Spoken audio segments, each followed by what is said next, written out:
I-recognize ko po. Ano po? Sino po mag-aproba? Sa inumungkahi ko na aprobahan po.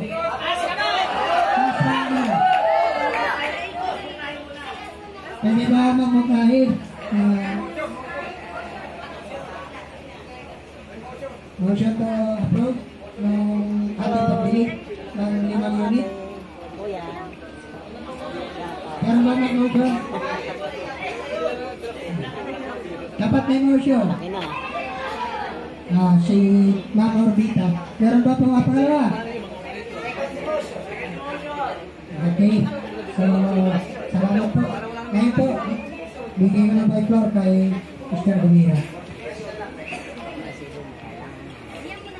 Hello. Paano po paano po dating na members, yan yung kanilang subscription. Pero approve na ito last year. Approve na last year. Pero hindi nga po nyo ito na banggit, no? Sa amin na dapat ay kasama yan, nababaguhin. Magkakaroon ng bagong approval. Pero na hindi problema, ha? Pag-aayos lang ating ginagawa. Sabi po, meron tayong rules kanina na i-recognize po muna kayo ng ano. Meron po tayong rules and regulation na pinakatiban natin kanina. Bago kayong gusto magsalita, ay makarecognize muna kayo. Taas nilot naman ay report po sa ano para itong pag-uusap po natin hindi dating sa pagtalkalo. So, ilagay natin sa ayos po yung ating pag-uusap. Pwede po ba? So, kaya nga pinag-usapan natin paano yung maayos yan. Alam ko yung kwento niyan. Boss, may kwento pa, ha? Okay, legal ang pinag-usapan natin na hindi kwentuhan. Ang kwentuhan, walang legal basis. Ang ating pinag-usapan, itong guidelines ng selection ay legal basis ito. Hindi ito pwedeng kwento, chismis lang, ano? Kaya nga, ating sinasunguli para maayos. Okay. Dahil na-aprobahan noon last year, ngayon na-aprobahan na ng CDA yung amendments na ginawa last year, except yung gusto na-aprobahan yung 100,000. So, ano ang remedyo? Ngayon, pa-aprobahan ngayon sa assembly, makakaroon naman kayo ng amendments kung gusto nyong baguhin ngayon yung nakalagay dito sa approved bylaws ng inyong cooperative. Otherwise, sasala nga ang gagawing implementasyon nung 100,000.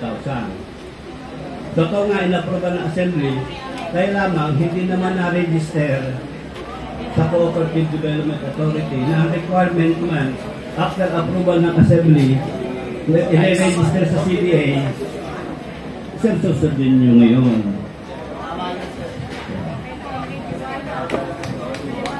Malinaw na po yun. Wala na po tayo sinasabing problema, gusot, anong ba paman. Sabi nga ni Chairman, walang negatibo, laging positibo. Kasi pag nagsalita ka agad ng problema agad yan, problema nga. Pero tingnan natin sa aspeto na makakatulong sa inyong kooperatiba, hindi sisira sa magandang pangalan ng inyong kooperatiba.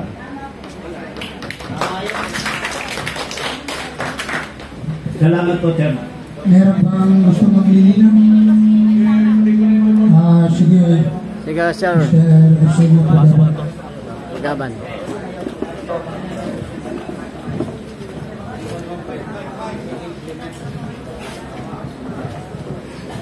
Hello, magandang tanghali sa lahat. Gusto ko lang linawin yung ito pa ang ating si Mr. Pagaban, ating manager. Ang pagkalang ko kasi nagugulan ako. 100,000 sabi. Capital share. Ang alam mo membership yun sa bagong membro. So, yun ang nangyari. Ibig sabihin, pag capital share yun, mas nasasapawan pa yung old member kaysa ano. Ibig sabihin, pangmasa ito, hindi kakayanin ng bago mag-member 100,000. Ilabas nyo man ang IRR ng CDA bago kayo magsabi ng 100,000 sinisingil nyo. Alam ko membership yun para masala lang yung ano. Actually, close na yung consolidation eh. Wala nang hahabol eh. Yun ang purpose nun, kaya 100,000 membership yun, para wala makapasok. Yun ang alam ko dun. Yung alam ko dun. Kasi sabi nyo, capital share, 25%. Tapos yung 75% remaining, tapos tulog-hulugan, capital build-up. Doon ako nalalabuan eh. 100,000, napakalaki ng capital share ng bagong membro yun. Yan po si Boss Jojo, dating Sige manager. po, Sir. Gumamit siya ng salitang nadidihado ang luma. Pwede po bang ipaliwanag mo muna ano ibig sabihin ninyo ng nadidihado ang luma? Sapagkat ang totoo niyan, hindi nyo nire-required yung mga luma na lakihan ng capital share. Ang nire-required nila ay yung bago. Now, wala namang problema kung ang term na ginamit ay dihado, yung nadihado, magdagdag siya ng 100,000. O, problema pa ba yun?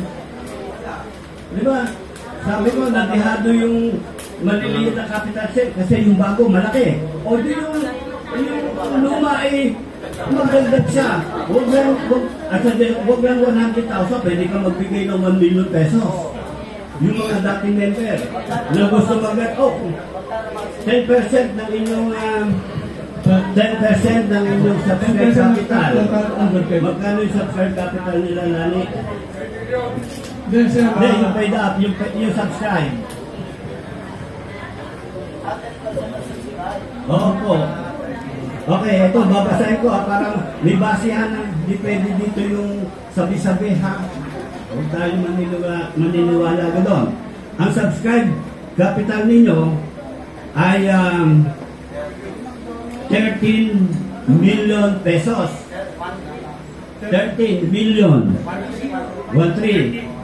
Ibig sabihin, kukunin natin ang 10% nito, 1.3 million.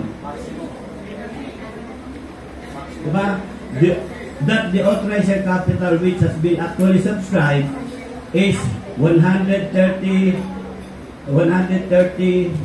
shares amounting to 13 million and 54,000 pesos has been subscribed. Ang base po ng limitation ng shareholding ay sa subscribe. Yung tinampanan, pinangakuan ng mga members na siya ay magsasubscribe. So, ang limitation, 10%. 1.3. Tama ko pa, 10%, 1.3. So, hanggang 1 million, yung nadehadong lumang members, pwede magbigay pa kahit 1 million. Hindi naman sila pinoprohibit. Ano?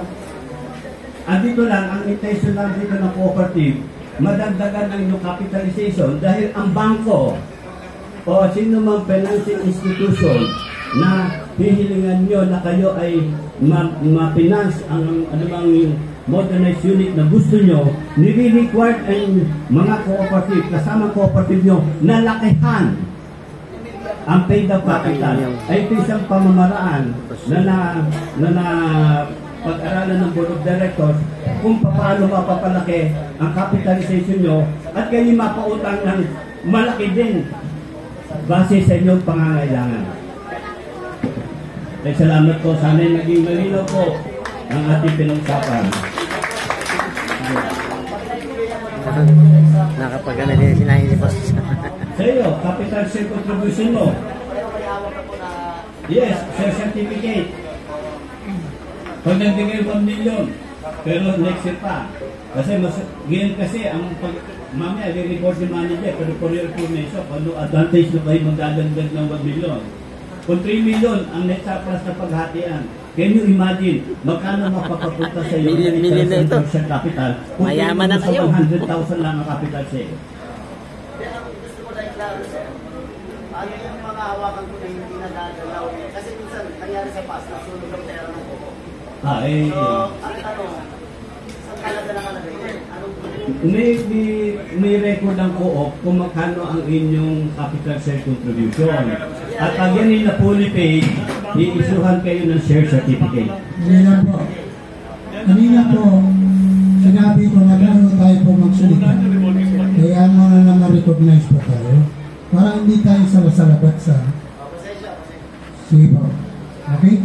Self-direct po niyo pong paliwanag. Nasa po na malinaw yung aking binigay na pagpapaliwanag tungkol sa sinasabi na dihado daw yung mga lumang members. Kasi ang nare-required lang magpalaki ng capital share ay new members. So pinaliwanag ko na hindi naman pinababawalan ang old members na magbigay din ng 100,000 o kahit 1 million, pwedeng gawin ng old members kung gusto niya. Ano ang magiging issue? Wala. Ang point ko dito, alam mo 100,000. Hindi mo na unawaan ang issue. Board resolution ang hawak, sir. Buwan siya board resolution. Sana paulit-ulit po tayo. Bago po tayo magsalita, magtaas po tayo ng kamay at marirecognize po kayo. Linawin ko lang. Sana po ilagay natin sa maayos ang ating pagpupulong. Lahat naman pinagbibigyan po.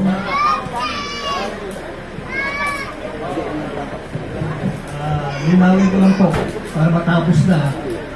May board resolution kong hawak, 100,000 membership para sa new member. Hindi capitalization, maguling classification yun. Binanggit ko capitalization sa CBA eh. Hindi capitalization, yung membership po. Good as yun. Good as revenues. Collection yun. Hindi capital sharing po yun. 100,000 may hawak akong board resolution. 100,000 ang ginawa nila ng board resolution para sa bagong pasok. Sa ngayon po, wala nang papasok pa consolidate. Saan ka pa kumari 100,000? Yun ang may hawak ang board resolution yan. Hindi capitalization yun. Kaya mali yung sinasabi yun na masapawan yung luma ng bago. Kaya classification, hindi capital yun. Okay, boss. Hello po. Okay na. Mali yung sabi ni... Ano, di ba? Hindi, ang pagkakaintindi ka, nagkamali. Pagkakaintindi ko yung sa membership. Yung kanya naman, yung capital share. Ito naman kasi mayroong event tayo na may nagbebenta pa rin ng mga units. Ang talagang pagka new member po yung papasok sa atin Mas inyo. entrance po niya na yung 100,000. Ano po? Tapos yung mga dati namang member na nakabili pa rin ng unit sa atin, yan po ay additional na 50,000 ibigay. Yung dati po, kaya alam po namin binaba nung una yan kasi dahil dumaan tayo sa pandemic. Ano po?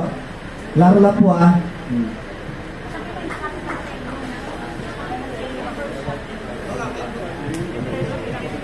Membership lang po yun. Yung member, 100,000 po. Entrance fee po yun. Hindi po. Entrance fee po yun.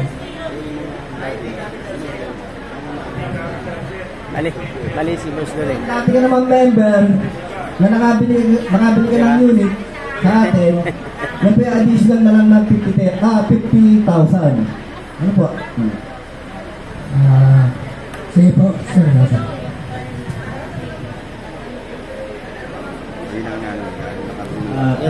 Bago ako magpaliwanag, nilinaw ko kung ano yung 100,000. Hindi Ang sabi nyo sa akin, Capital share. capital subscription. Capital share dito. Yun. Ang Ito yung capital share sa may iba kayong kahulugan ng membership fee. Ang tunay na kahulugan sa bylaws ninyo as required ng Republic Act 9528 ay yung membership bilang pagtanggap sa inyo na kayo ay kasapi ng cooperative. Pero yung tinatawag yung membership dahil sasali kayo sa consolidation, nasingil kayo ng 100 pesos entrance fee, 100,000 na entrance fee. So, hindi po yung membership fee, hindi yung capital share. Ano yun? Entrance fee. Anong gulo? Yes, may tinatawag ang entry fee. Ginawa na yung entrance fee. Ano? Entrance fee na. Entry fee. 100,000 entrance fee pa lang. Hindi, lalo na doble. Hindi. Ano yun eh. Kung bagong dahil pa, bumili ka ng bagong unit. Kasapi ka sa buo.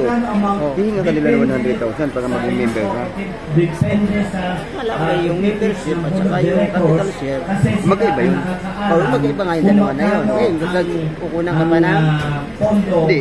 Halimbawa, ikaw, bago ka lang naging operator, sumapi ka na nila, magpabayad ka ng entrance fee ng 100,000. Yun ang mali. Oo, ngayon, hindi mo na makuha sa entrance fee na yun eh. Kaya nga mali, yun ang mali. Tapos, hindi nga, yun ang inaano ni Jojo, kaya hindi nahingi ng gano'ng kalaki. Oo, Pag wala, kaya nanghingi ng gano'ng kalaki, pag wala naman kapag. Oo, yun ang sabi ni Jojo. Oo, yun, Tama naman kay Jojo. Tama naman yung kanya. Tama yung kanya. Pero yung capital share naman, yun ang capital share, yun lang talagang capital share. Ay, member ka na eh. Oo nga. Nagmula si Jojo doon sa 100. Pagkakagastusan, ipinipresent sa assembly. Kailangan, kung katulad niya sa operation, kasi yung board of directors, meron yung power, no?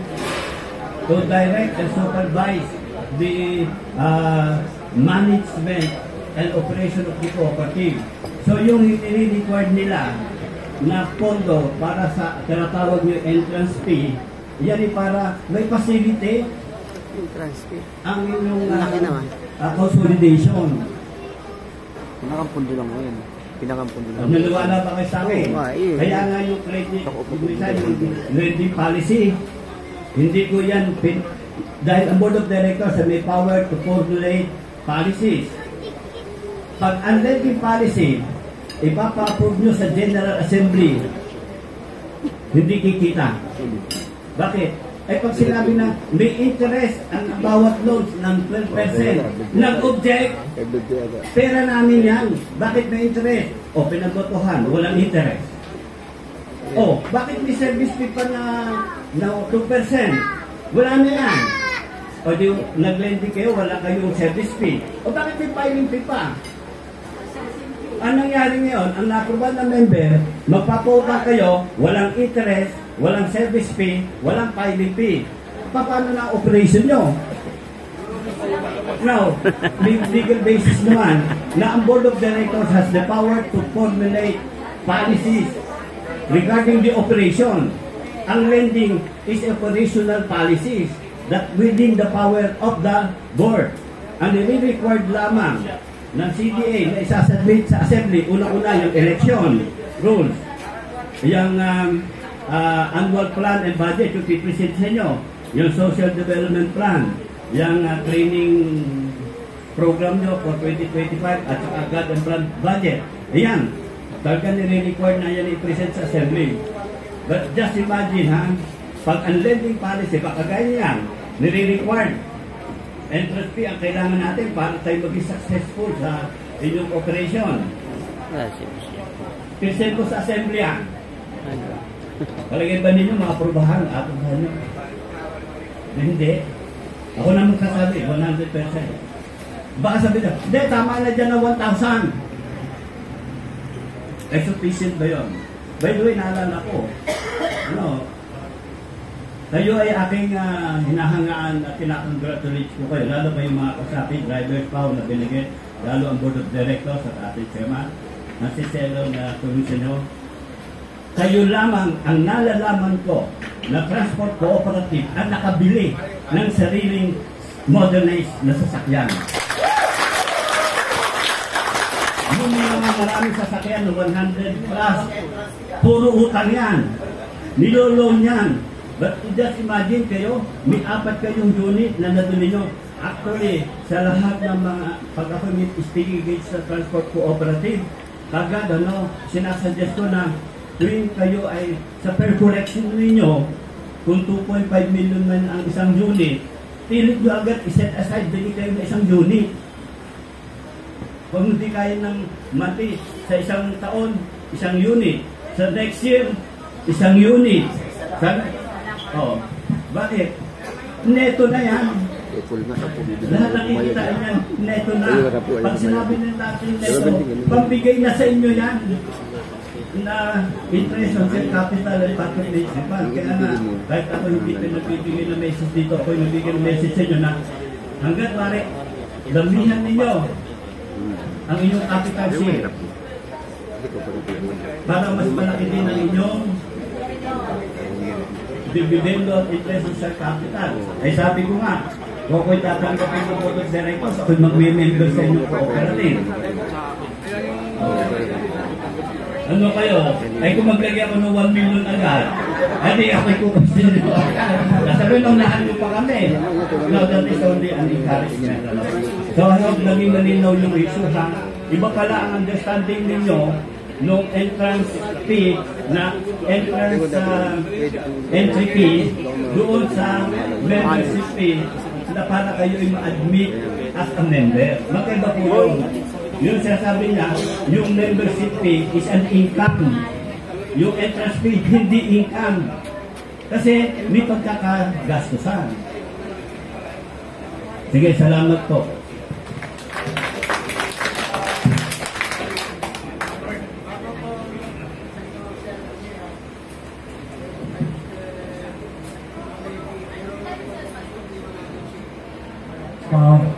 Gusto ko lang nilawin po yung isagasa.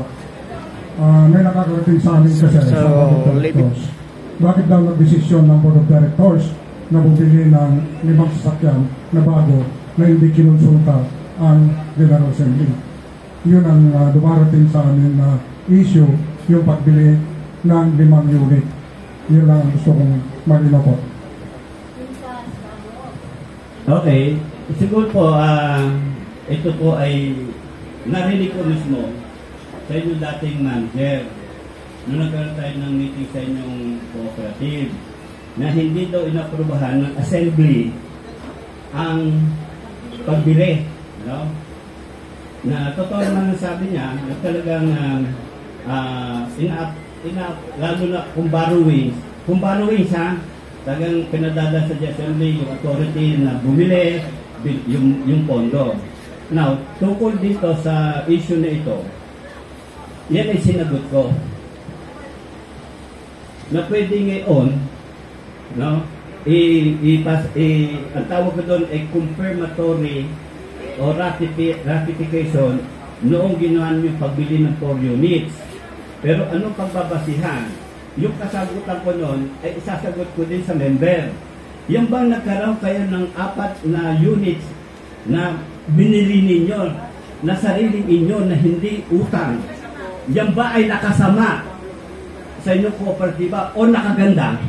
Nakaganda siyempre. O kaya nga 3 million ang inyong ngayong paghatian.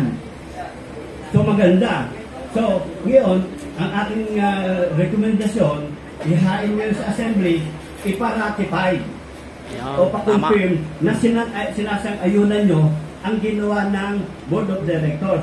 Kasi ako'y naniniwala at nung ako ay nasa Cooperative Development Authority bilang legal officer, nagkaroon din ng ganyang issue. Bumili ng lupa, nagtayo ng rice mill, kumita ang mga farmers, bumaba ang gasto sa rice mill, merong nagkukwestiyon, municipal debts pa nung bayan yon na pinatatanggal ang Board of Directors. Pero ano naging decision ko? Ay kukot ko, the Board of Directors can exercise a wide of latitude discretion in the operation and management of the cooperative. Ang ginawa ng Board of Directors, nagkaroon kayo ng magandang opportunity na kung tatawagin pang assembly, baka yung opportunity na yon mawala na. At sa totoo yan, marami din akong client in transport cooperative na kaya hindi na pautang. Pagdating sa bangko, sabi ng bangko, humingi kayo ng approval ng assembly. Ang problema, matagal pa ang General Assembly. Hindi nakapagtawag ng Special Assembly. Nag-action ngayon ang bangko. Yung chairman ng board, nagmalakas ang loob na nag-commit siya na yan yung mapaba ng assembly. Nag-commit siya. Sila ang nabigyan ng utang. Yung mag-aantay na assembly, nung mag-assembly sila, wala na ipapautang. Hold na sa DBP at sa Landa. Gusto ba niyo mangyari sa inyo cooperative? And then opportunity. May pondo kayo, sariling pondo. Just imagine. Kaya nga hinahanga ko kayo eh. Kayo lang ang alam ko na transport cooperative sa buong Pilipinas ang nakabili ng sariling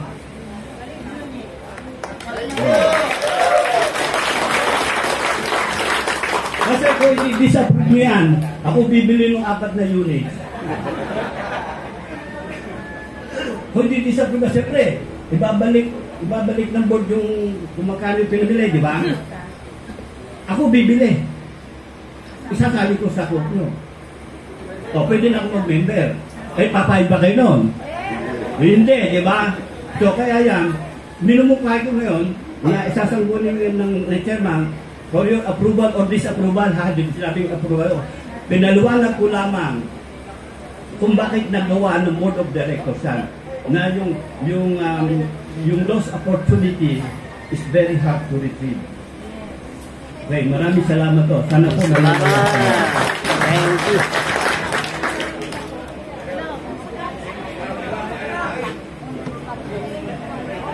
Konti lang to. Kakain tayo dito. Mukbang tayo ng ano, Adidas. Yan.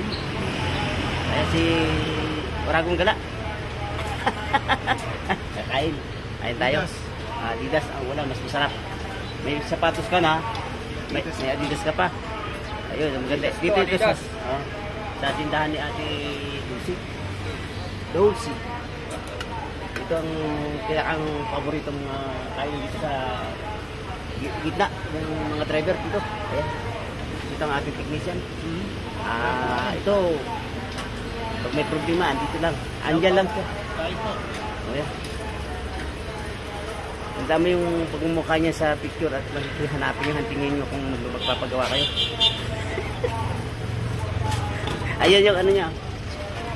Ito yung batang driver ng ano, nagpa ano pa lang ang buhok.